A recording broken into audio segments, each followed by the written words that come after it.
নমস্কার বন্ধুরা, স্মৃতির বাড়িতে আপনাদের স্বাগত জানাই। কেমন আছেন আপনারা? আমি ভালো আছি। আজ বৃহস্পতিবার, রথ, তাই যাচ্ছিলাম মামার বাড়ি।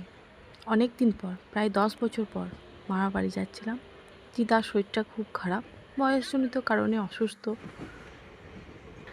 মা, মাসিরা, মাসির ছেলে মেয়ে, তাদের ছেলে মেয়ে, দিদি সবাই মিলে একসঙ্গে যাচ্ছি। একদিকে ভালোও লাগছে, আবার একদিকে মনটা খারাপ। দিদা দাদু দুজনেই শরীর খারাপ, বয়স্ক তারা, বয়সজনিত কারণেই শরীর খারাপ। তো মামার বাড়ি যেতে গেলে অনেক কটা নদী বেরোতে হয়। কোপাই নদী, বক্রেশ্বর নদী, অজয় নদী, আর এটা ডিভিসি। ওই যে পুলটা দেখছেন, ওটা পুরনো। আগে ওইদিকে আমরা হেঁটে যাওয়া আসা করতাম। এখানে আমরা উঁকি মেরে মেরে দেখতাম, জলটা খুব ভালো লাগতো তখন। তো চলুন আপনাদেরকেও সঙ্গে নিয়ে যাব, দেখবো মেলাতে কী কী দেখলাম। মেলাটা যদিও খুবই ছোটো, তবু আপনাদের ভালো লাগবে।